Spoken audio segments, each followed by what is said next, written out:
Welcome. Today we're reading the chapter The Walled City of the novel Tarzan The Untamed. Last time, the girl and her companions found themselves stalked by multiple lions in the darkness, as Tarzan reassured them of their presence and the potential danger they posed. Tarzan's instincts revealed that there was a man accompanying the lions, suggesting they were under surveillance, and as he prepared for an inevitable confrontation, he remained steadfast despite the terrifying odds. Ultimately, a fierce battle ensued, with Tarzan fighting alongside one of the lions, Numa, against their foes, before discovering that the girl and Smith Oldwick had gone missing amidst the chaos. Dropping to the ground once more, he picked up the trail of the girl and her captors, which he followed easily along what appeared to be a well-beaten trail. It was not long before he came to a small stream, where he quenched his thirst, and thereafter he saw that the trail followed in the general direction of the stream, which ran southwesterly.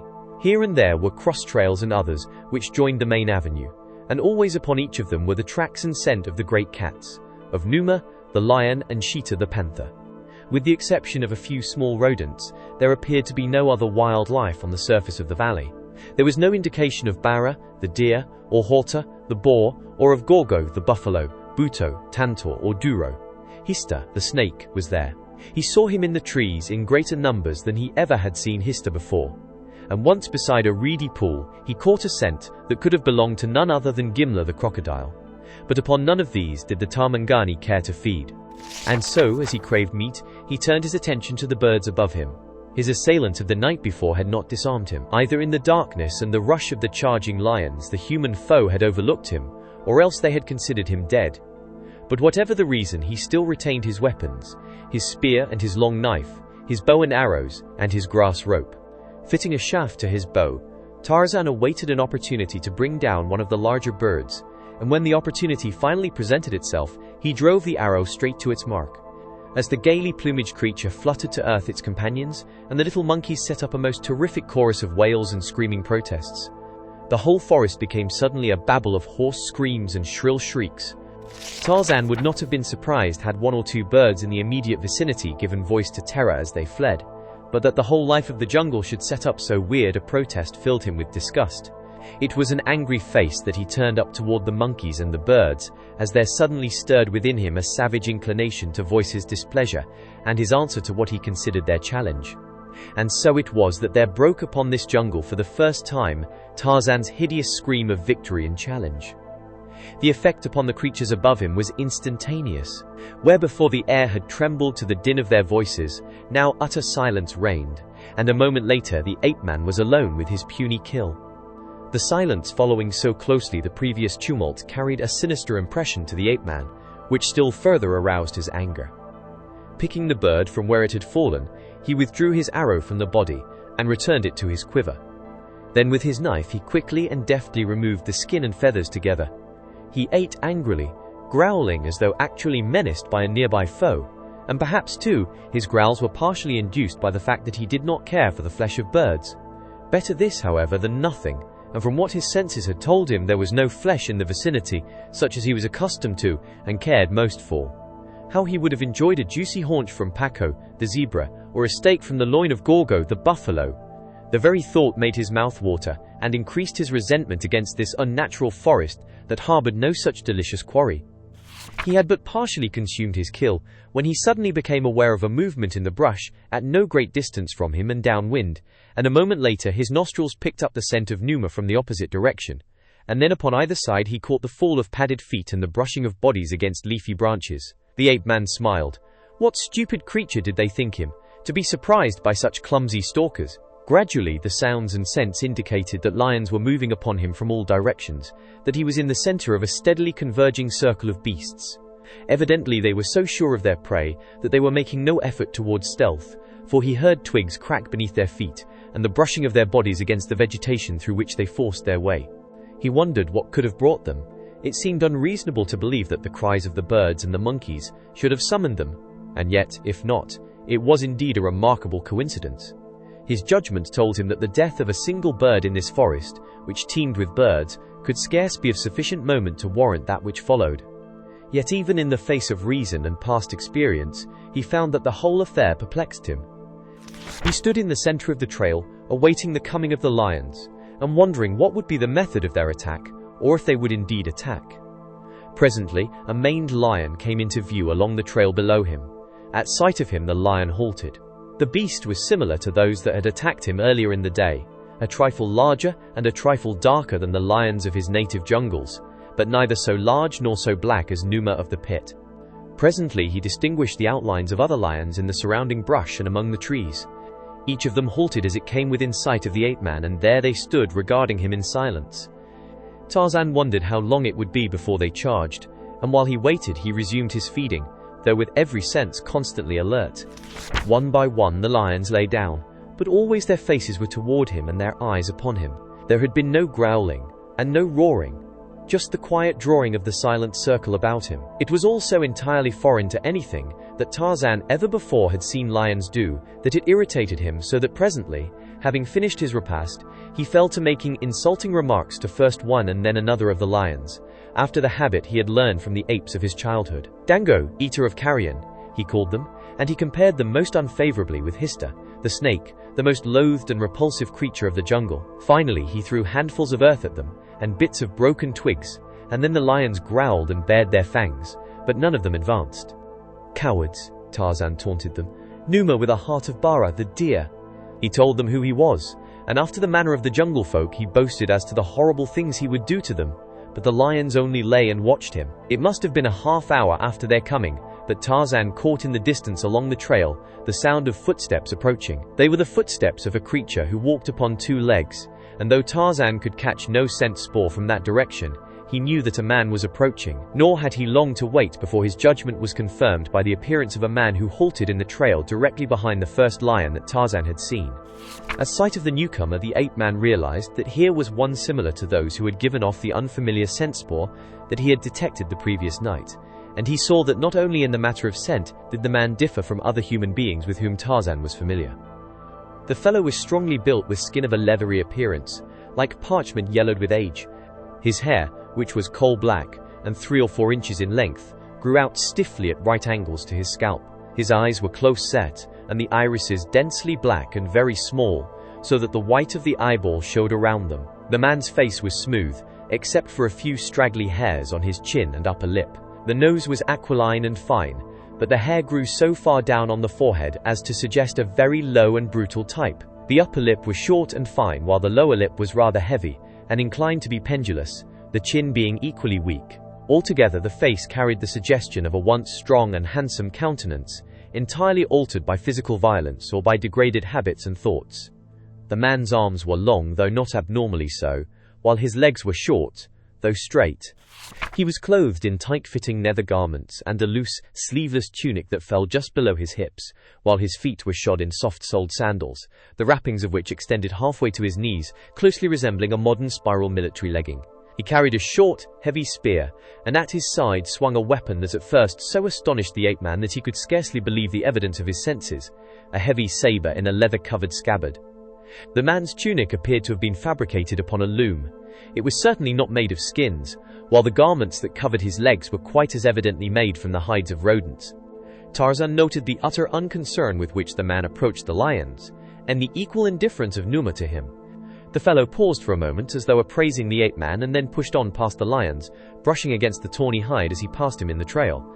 About 20 feet from Tarzan the man stopped, addressing the former in a strange jargon, no syllable of which was intelligible to the Tarmangani. His gestures indicated numerous references to the lions surrounding them, and once he touched his spear with the forefinger of his left hand, and twice he struck the saber at his hip.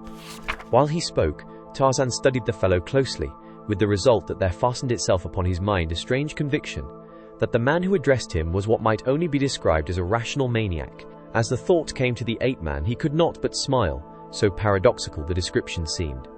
Yet a closer study of the man's features, carriage, and the contour of his head carried almost incontrovertibly the assurance that he was insane, while the tones of his voice and his gestures resembled those of a sane and intelligent mortal.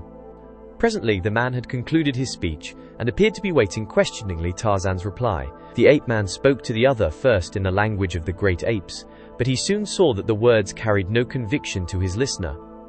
Then, with equal futility, he tried several native dialects, but to none of these did the man respond. By this time, Tarzan began to lose patience. He had wasted sufficient time by the road, and as he had never depended much upon speech in the accomplishment of his ends, he now raised his spear and advanced toward the other. This, evidently, was a language common to both, for instantly the fellow raised his own weapon, and at the same time a low call broke from his lips, a call which instantly brought to action every lion in the hitherto silent circle. A volley of roars shattered the silence of the forest, and simultaneously, lions sprang into view upon all sides as they closed in rapidly upon their quarry. The man who had called them stepped back, his teeth bared in a mirthless grin. It was then that Tarzan first noticed that the fellow's upper canines were unusually long and exceedingly sharp. It was just a flashing glimpse he got of them as he leaped agilely from the ground, and, to the consternation of both the lions and their master, disappeared in the foliage of the lower terrace, flinging back over his shoulder as he swung rapidly away. "I am Tarzan of the Apes, mighty hunter, mighty fighter, none in the jungle more powerful, none more cunning than Tarzan." A short distance beyond the point at which they had surrounded him, Tarzan came to the trail again and sought for the spoor of Bertha Kircher and Lieutenant Smith Oldwick. He found them quickly, and continued upon his search for the two. The spoor lay directly along the trail for another half-mile, when the way suddenly debouched from the forest into open land, and there broke upon the astonished view of the ape-man the domes and minarets of a walled city. Directly before him, in the wall nearest him, Tarzan saw a low-arched gateway, to which a well-beaten trail led from that which he had been following. In the open space between the forest and the city walls, quantities of garden stuff was growing, while before him at his feet, in an open man-made ditch, ran a stream of water. The plants in the garden were laid out in well-spaced, symmetrical rows and appeared to have been given excellent attention and cultivation. Tiny streams were trickling between the rows from the main ditch before him, and at some distance to his right, he could see people at work among the plants. The city wall appeared to be about 30 feet in height, its plastered expanse unbroken except by occasional embrasures. Beyond the wall rose the domes of several structures, and numerous minarets dotted the skyline of the city. The largest and central dome appeared to be gilded, while others were red or blue or yellow. The architecture of the wall itself was of uncompromising simplicity. It was of a cream shade and appeared to be plastered and painted. At its base was a line of well-tended shrubs, and at some distance towards its eastern extremity it was vine-covered to the top. As he stood in the shadow of the trail, his keen eyes taking in every detail of the picture before him, he became aware of the approach of a party in his rear, and there was borne to him the scent of the man and the lions whom he had so readily escaped. Taking to the trees, Tarzan moved a short distance to the west, and, finding a comfortable crotch at the edge of the forest where he could watch the trail leading through the gardens to the city gate, he awaited the return of his would-be captors. And soon they came, the strange man followed by the pack of great lions. Like dogs, they moved along behind him down the trail among the gardens to the gate. Here the man struck upon the panels of the door with the butt of his spear, and when it opened in response to his signal, he passed in with his lions. Beyond the open door, Tarzan, from his distant perch, caught but a fleeting glimpse of life within the city, just enough to indicate that there were other human creatures who abode there, and then the door closed. Through that door he knew that the girl and the man whom he sought to succor had been taken into the city. What fate lay in store for them, or whether already it had been meted out to them, he could not even guess, nor where, within that forbidding wall they were incarcerated, he could not know. But of one thing he was assured, that if he were to aid them, he could not do it from outside the wall. He must gain entrance to the city first, nor did he doubt that once within, his keen senses would eventually reveal the whereabouts of those whom he sought. The low sun was casting long shadows across the gardens when Tarzan saw the workers returning from the eastern field. A man came first, and as he came, he lowered little gates along the large ditch of running water, shutting off the streams that had run between the rows of growing plants, and behind him came other men carrying burdens of fresh vegetables in great woven baskets upon their shoulders. Tarzan had not realized that there had been so many men working in the field, but now as he sat there at the close of the day, he saw a procession filing in from the east, bearing the tools and the produce back into the city. And then, to gain a better view, the ape-man ascended to the topmost branches of a tall tree where he overlooked the nearer wall. From this point of vantage he saw that the city was long and narrow, and that while the outer walls formed a perfect rectangle, the streets within were winding. Toward the center of the city, there appeared to be a low, white building around which the larger edifices of the city had been built, and here, in the fast waning light, Tarzan thought that between two buildings he caught the glint of water, but of that he was not sure. His experience of the centers of civilization naturally inclined him to believe that this central area was a plaza about which the larger buildings were grouped, and that there would be the most logical place to search first for Bertha Kircher and her companion. And then the sun went down, and darkness quickly enveloped the city, a darkness that was accentuated for the ape-man rather than relieved by the artificial lights which immediately appeared in many of the windows visible to him. Tarzan had noticed that the roofs of most of the buildings were flat, the few exceptions being those of what he imagined to be the more pretentious public structures. How this city had come to exist in this forgotten part of unexplored Africa, the ape-man could not conceive. Better than another, he realized something of the unsolved secrets of the great dark continent, enormous areas of which have as yet been untouched by the foot of civilized man. Yet he could scarce believe that a city of this size and apparently thus well constructed could have existed for the generations that it must have been there, without intercourse with the outer world. Even though it was surrounded by a trackless desert waste, as he knew it to be, he could not conceive that generation after generation of men could be born and die there, without attempting to solve the mysteries of the world beyond the confines of their little valley. And yet, here was the city surrounded by tilled land and filled with people. With the coming of night there arose throughout the jungle the cries of the great cats, the voice of Numa blended with that of Sheeta, and the thunderous roars of the great males reverberated through the forest until the earth trembled, and from within the city came the answering roars of other lions. A simple plan for gaining entrance to the city had occurred to Tarzan, and now that darkness had fallen he set about to put it into effect. Its success hinged entirely upon the strength of the vines he had seen surmounting the wall toward the east. In this direction he made his way, while from out of the forest about him the cries of the flesh-eaters increased in volume and ferocity. A quarter of a mile intervened between the forest and the city wall. A quarter of a mile of cultivated land unrelieved by a single tree. Tarzan of the Apes realized his limitations, and so he knew that it would undoubtedly spell death for him to be caught in the open space by one of the great black lions of the forest if, as he had already surmised, Numa of the Pit was a specimen of the forest lion of the valley. He must therefore depend entirely upon his cunning and his speed, and upon the chance that the vine would sustain his weight. He moved through the middle terrace, where the way is always easiest, until he reached a point opposite the vine-clad portion of the wall, and there he waited, listening and scenting, until he might assure himself that there was no Numa within his immediate vicinity, or at least none that sought him. And when he was quite sure that there was no lion close by in the forest, and none in the clearing between himself and the wall, he dropped lightly to the ground and moved stealthily out into the open. The rising moon, just topping the eastern cliffs, cast its bright rays upon the long stretch of open garden beneath the wall, and, too, it picked out in clear relief for any curious eyes that chanced to be cast in that direction, the figure of the giant ape-man moving across the clearing. It was only chance, of course, that a great lion hunting at the edge of the forest saw the figure of the man halfway between the forest and the wall.